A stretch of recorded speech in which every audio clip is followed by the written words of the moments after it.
আমরা জানছি যে আমাদের ভাইদেরকে মারা হচ্ছে, আমরা জানছি বাচ্চাদেরকে বোম্বিং করা হচ্ছে, আমরা জানছি ছোট বাচ্চা 3 বছরের বাচ্চার মগজ দিয়ে গলগল করে রক্ত বের হচ্ছে। আমরা জানছি যে বাবা মা বাচ্চার লাশ খুঁজে পাচ্ছে না, হাত আর পা খুঁজে পাচ্ছে, বডি খুঁজে পাচ্ছে না। আমরা জানছি যে বিগত 70 বছর 75 বছরে লক্ষ লক্ষ প্যালেস্টাইনিদেরকে হত্যা করা হয়েছে, বর্গমিটার জায়গা দখল করে উচ্ছেদ করা হয়েছে, খাবার অবরোধ করা হয়েছে, পানি বন্ধ করে দেওয়া হয়েছে, চতুর্দিক থেকে ঘিরে ফেলা হয়েছে, প্রতিনিয়ত মিসাইল মারা হচ্ছে, বোনদেরকে উঠিয়ে নেওয়া হচ্ছে, গণধর্ষণ করা হচ্ছে। আমরা জানি আমাদের ভাইদেরকে কারাগারে রাখা হচ্ছে, এগুলো আমরা জানি। শুধু কোনোদিনও আমরা এটার ব্যথা উপলব্ধি করতে পারবো না যতক্ষণ না আমাদের সাথে এটা হচ্ছে।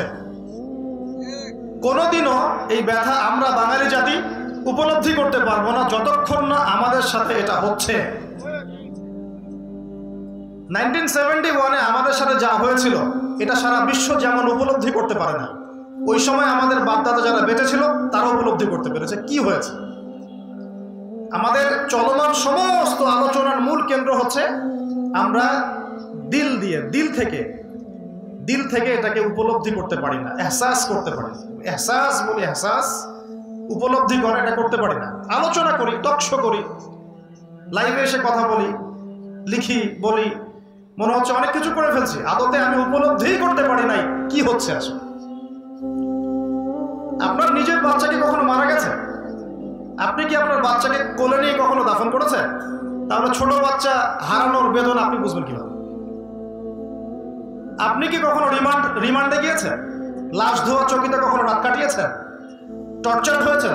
আপনি বুঝবেন কিভাবে যে আমাদের হামাসের ভাইরা ইসরায়েলি কারাগারে কিভাবে রাত কাটায়? আমরা বলতে পটু, লেখা বলা, আর মাশাআল্লাহ এই ইহুদি জায়নিস্টরা আমাদের হাতে ধরিয়ে দিয়েছে ফেসবুক, ইউটিউবের মতো প্ল্যাটফর্মগুলো। এখানে গরু, ছাগল, হাঁস, মুরগি সবাই লাইভে চলে আসে।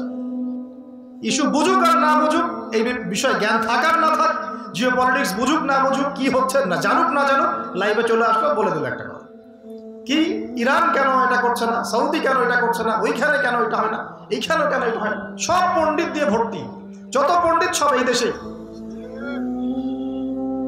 আদতে হালতটা কি, প্রেক্ষাপটটা কি, কেন হচ্ছে, কোত্থেকে শুরু হলো, এর শেষ কোথায় হবে, আদৌ কি শেষ হবে, আমাদের করণীয় কি, এগুলো আলোচনার বিষয় না?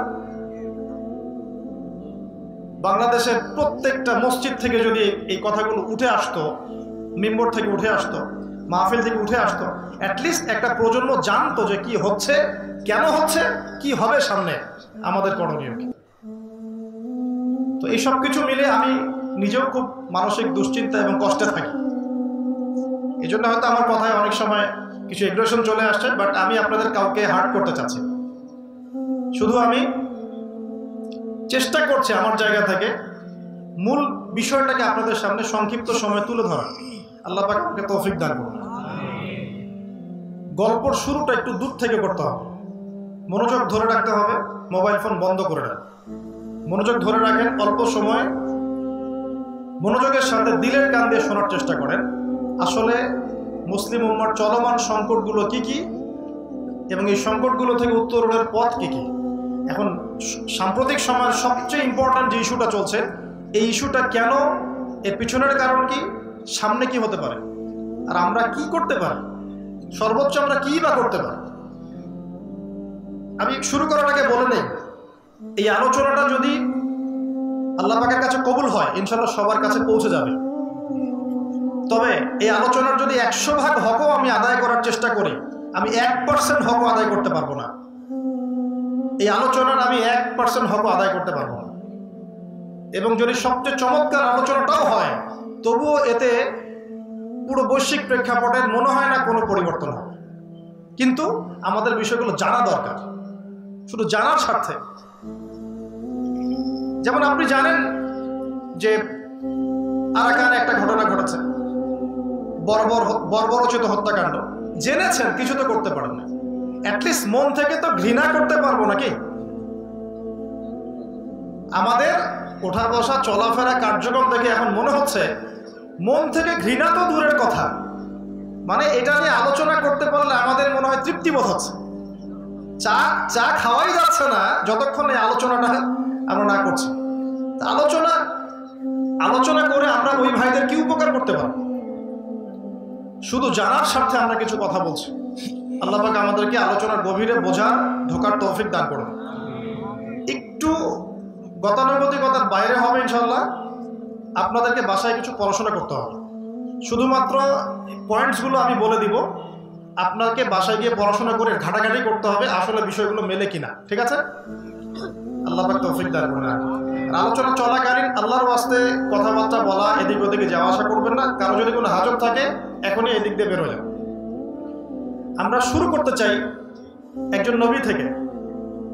আপনারা বলেন তো মুসলিম উম্মার জাতির পিতাকে কি নাম? আলহামদুলিল্লাহ। খুব সংক্ষিপ্ত করে বলছি, বিস্তারিত বলার সুযোগ নাই, সময় নেই। মুসলিম উম্মার জাতির পিতা ইব্রাহিম আলাইহিস সালাম। ইব্রাহিম আলাইহিস সালাম এমন একজন নবী যাকে এই বিশ্বের বড় বড় ধর্মের সবাই শ্রদ্ধা করে।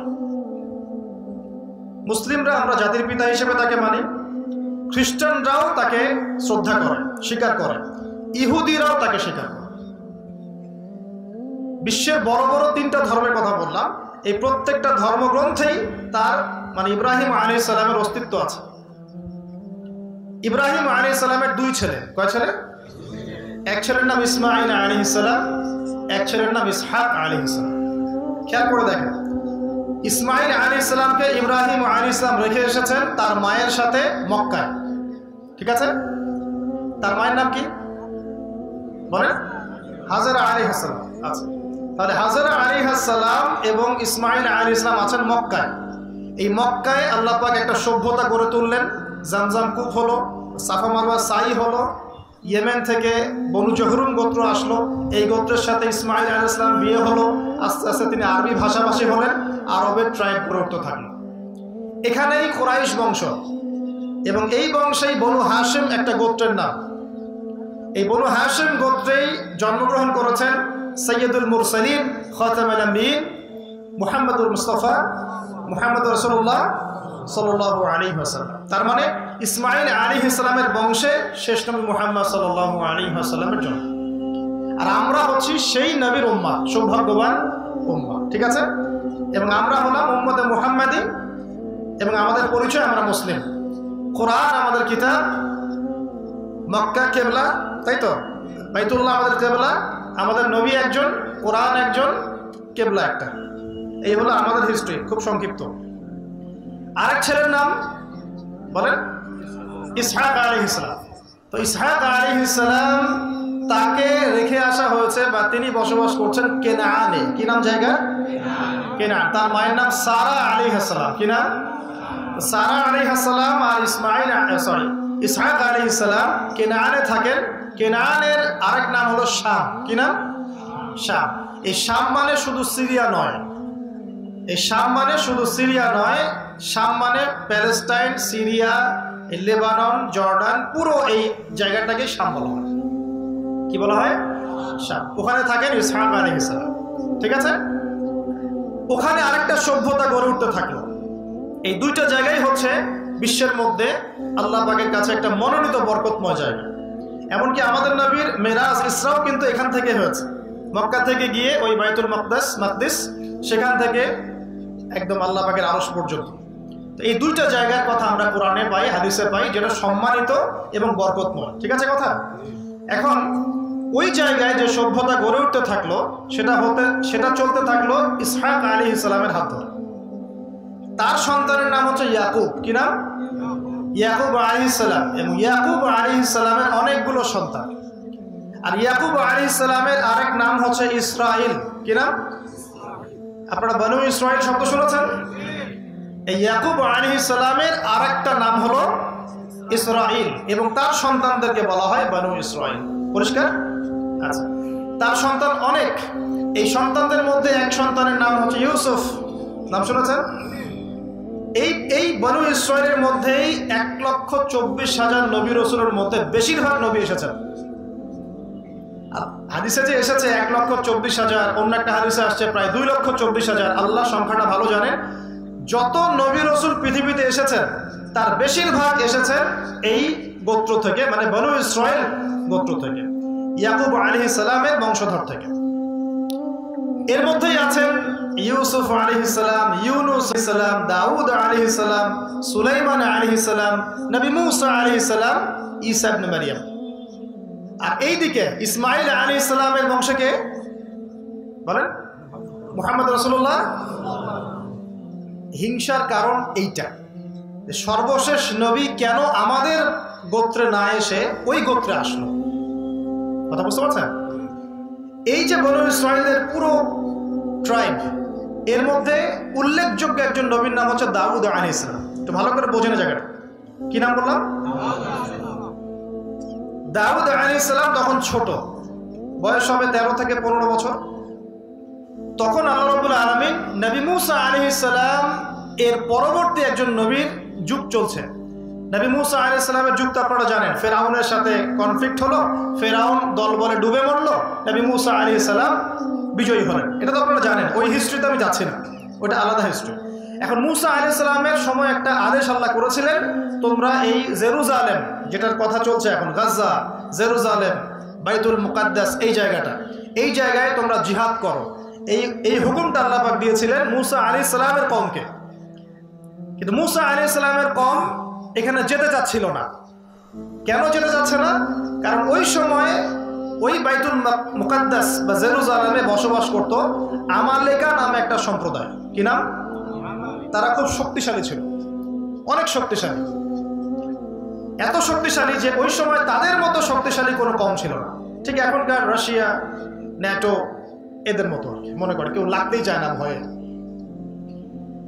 তো মুসা আলাইহিস সালামকে আল্লাহ পাক বলেছেন, তুমি তোমার কওমকে নিয়ে ওখানে জিহাদ করো, ওই জায়গাটা তাহলে তোমাদেরকে দিব। তোমরা যদি সৎ হও, আমার হুকুম মেনে চলো, আল্লাহর রাস্তায় জিহাদ করো, তোমরা আমালেকা সম্প্রদায়ের উপর বিজয় লাভ করবা। তখন মুসা আলাইহিস সালামের কওম, এই বনু ইসরাঈলরা কি বলেছিল জানেন? ওয়া রাব্বুকা ফাকাতিলা ওয়া ইন্না হাহুনা কাঈদুন। হে মুসা, তুমি আর তোমার রব গিয়ে যুদ্ধ করো, আমরা এখানে বসে থাকলাম। কথা বুঝতে পারেন? এটা কোন কওম, যে কওমের সামনে ফেরাউন ডুবে মরার পরেও 40 দিনের ব্যবধানে তারা বাছুর পূজা শুরু করেছে। আল্লাহ পাকের একটার পর একটা নিদর্শন চোখ দিয়ে দেখেছে, কিন্তু ঈমান আনে না। মনে নেই আপনাদের?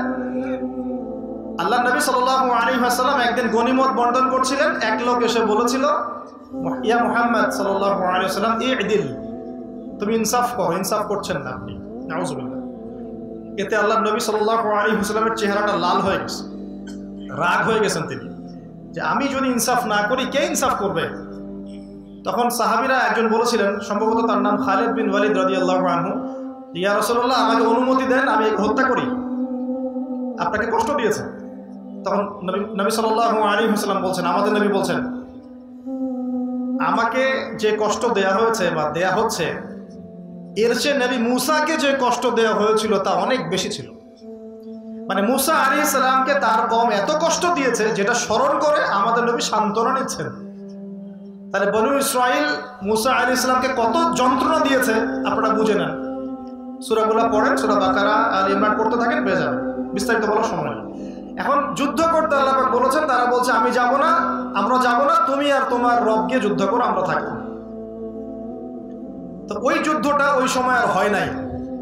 এই জিহাদ না করার কারণে ওই বনু ইসরাঈলকে আল্লাহ পাক 40 বছর তিহ উপত্যকায় এরকম করে ঘোরার শাস্তি দিয়েছে।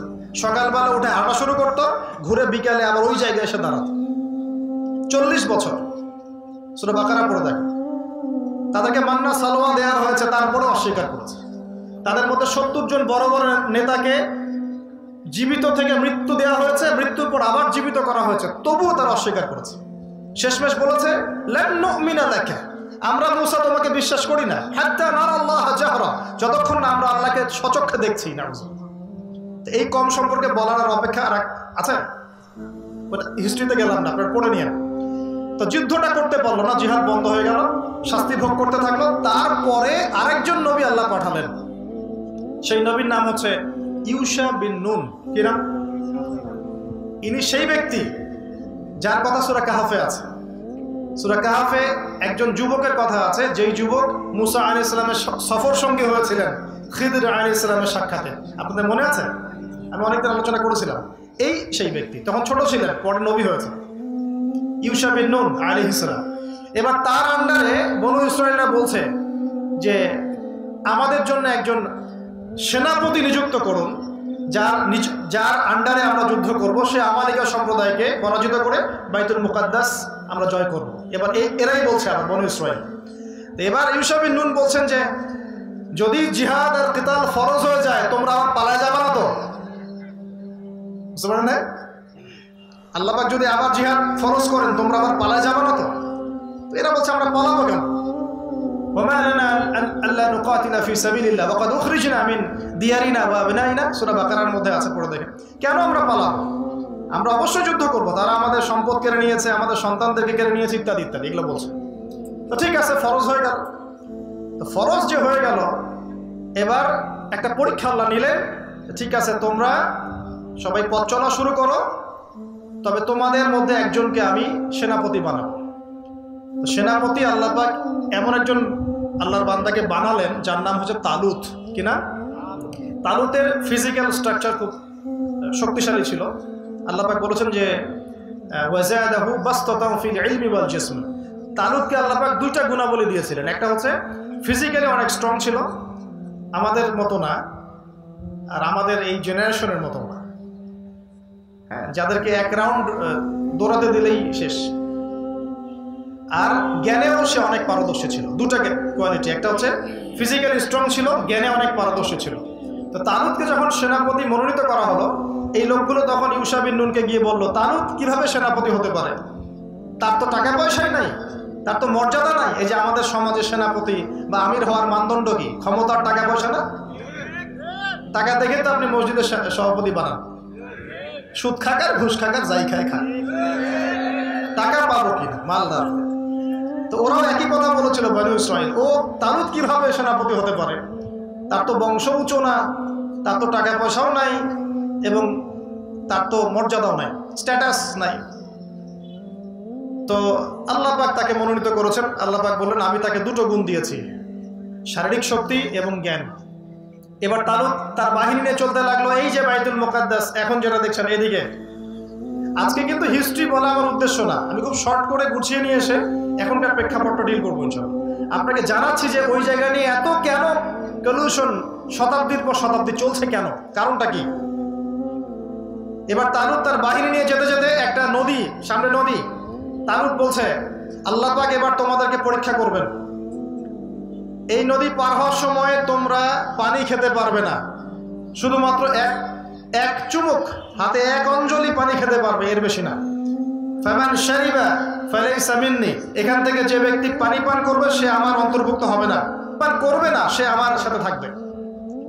ইতিহাসে এসেছে, তাফসিরে এসেছে, মাত্র 313 জন পানি পান করে নাই। এই 313 শব্দটা কি আপনার আগে, সংখ্যাটা আগে জানেন? কোথায় এই 313? বদরে। আবারও সামনে 313 জন একজন নেতার হাতে বায়াত নিবে অচিরে ইনশাআল্লাহ। সেই 313 জন বায়াত নিবে এই হাজারে আসওয়াদ, মানে কাবা ঘরের হাজারে আসওয়াদ এবং মাকাম ইব্রাহিম এর মাঝখানে ইমামুল মাহদির হাতে ইনশাআল্লাহ। তখনও 313 জন। জানি না এই সংখ্যাটার সাথে আসলে আল্লাহ পাকের কি একটা সম্পর্ক তো একটা আছে। এই সংখ্যাটার সাথে নিশ্চয়ই কোনো না কোনো গভীর কোনো একটা ব্যাপার আছে, হয়তো আমরা জানি না। তো এখন 313 জন পানি পান করেনি, তারা যুদ্ধে চলে গেল। যুদ্ধে গিয়ে দেখছে বিশাল বাহিনী আমালেকা সম্প্রদায়। ঠিক এখন যেমন প্যালেস্টাইনের এই যে হামাসের কাছে মনে হচ্ছে বাপ রে বাপ বিশাল ইসরায়েলের বাহিনী, আমরা তো গুটি কয়েক মানুষ, ঠিক ওই জিনিসটাই রিপিট হচ্ছে। ইতিহাস সবসময় ঘুরতে থাকে।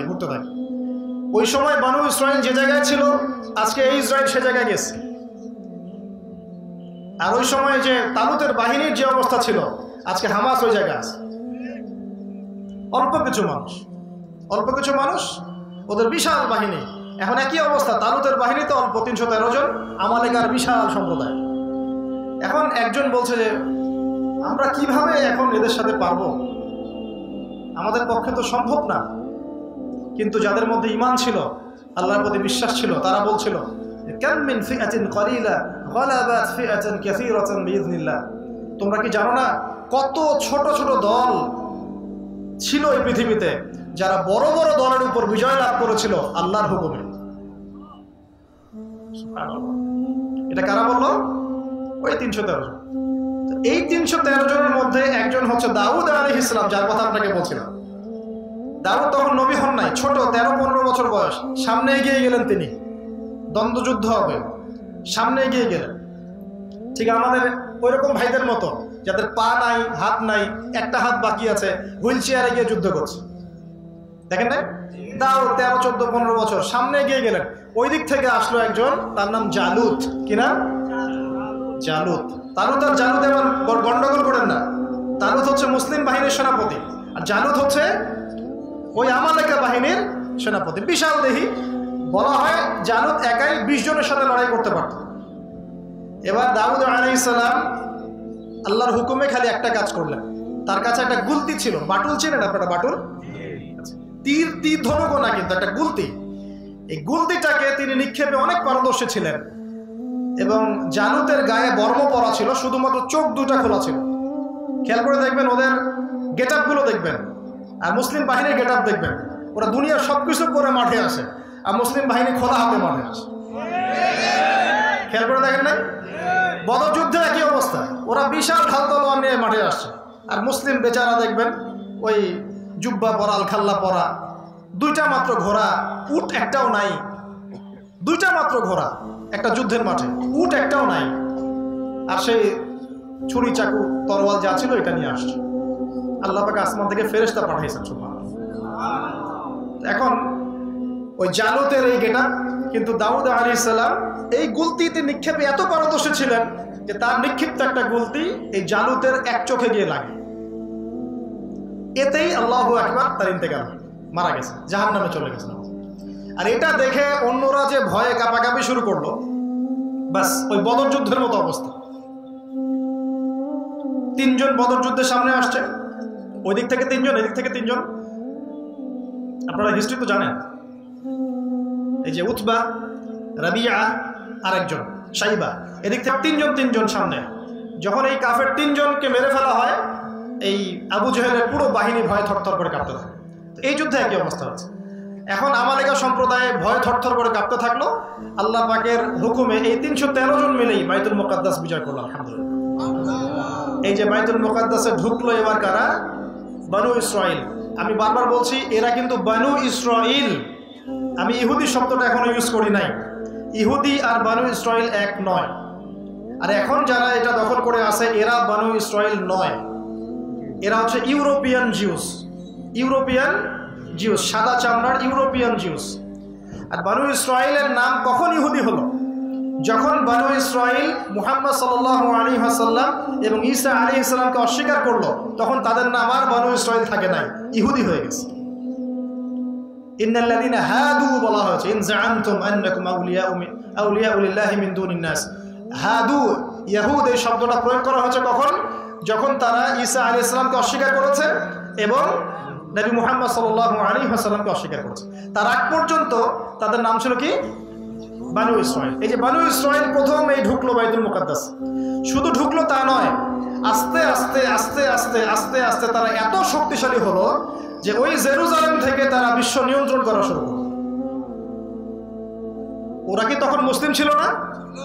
তারা কি ভালো ছিল না খারাপ ছিল? তারা আল্লাহর রাস্তায় জিহাদ করে এই জায়গা দখল করেছে, করে সেখানে তাদের রাষ্ট্র গঠন করেছে এবং বিশ্ব নেতৃত্ব দেওয়া শুরু করেছে। কারা?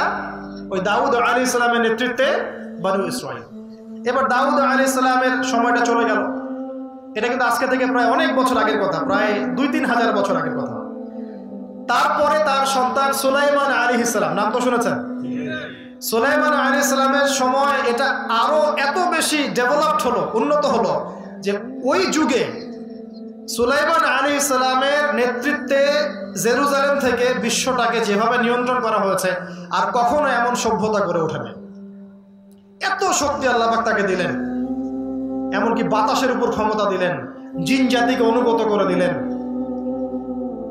তাকে সিংহাসন দিলেন। মুহূর্তের মধ্যেই এক মাসের পথ পাড়ি দিয়ে ফেলে। জিনরা ডুবুরির কাজ করে, সমুদ্র থেকে মণিমুক্ত উঠায় নিয়ে আসে। খবর পাওয়া গেল দূরে একটা রাজ্য আছে সাবা, সাবার রানীর নাম যে বিলকিস, নাম শুনেছেন? ওরা সূর্যের উপাসনা করে। সুলাইমান আলাইহিস সালামের ক্ষমতা দেখেন, কেমন ক্ষমতা আল্লাহ দিয়েছেন। জিন সভা পরিষদের মধ্যে বলছেন যে বিলকিস ওই সাবার রানীর সিংহাসনটা কে নিয়ে আসতে পারবে এখানে? একজন বলছে যে আপনি বসা থেকে ওঠা পর্যন্ত যে সময়, এর মধ্যেই সিংহাসন নিয়ে আসবো ইনশাআল্লাহ। ক্ষমতাকে বুঝতে পারছেন? এটা কি আমাদের ডেমোক্রেটিক কান্ট্রির কোনো গভর্নমেন্টের আছে? জাতিসংঘের আছে? ক্ষমতা কোন চূড়ান্ত একটা সভ্যতা ছিল চিন্তা করেন। আপনি বসা থেকে ওঠার আগেই ওই আপনার সামনে হাজির হবে সিংহাসন।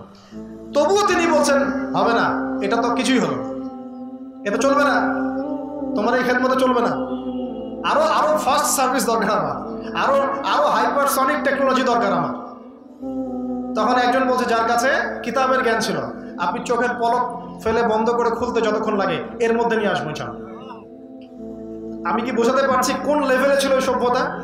মুহূর্তের মধ্যে সাবার রানী বিলকিসের সিংহাসন সামনে। তো এমন ক্ষমতা আল্লাহ পাক তাকে দিয়েছিলেন যে পিঁপড়ার ভাষাও তিনি বুঝতে পারতেন। যাচ্ছেন অভিযানে, পিঁপড়ারা গল্প করতেছে, এই সবাই ঢুকো গর্তের মধ্যে, সুলাইমান আসলে তোমাদেরকে পিষে ফেলবে। তিনি শুনে মুচকি মুচকি হাসছেন। এই প্রযুক্তি কি এখনো পর্যন্ত আবিষ্কার করতে পেরেছে?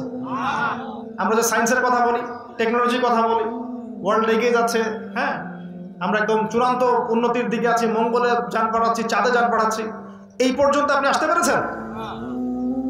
তিনি পাখিদের ভাষা বুঝতেন, পিঁপড়ার ভাষা বুঝতেন। দাউদ আলাইহিস সালাম যখন তেলাওয়াত করতেন, এই যে মাছগুলো পর্যন্ত কাছে এসে তেলাওয়াত শুনত।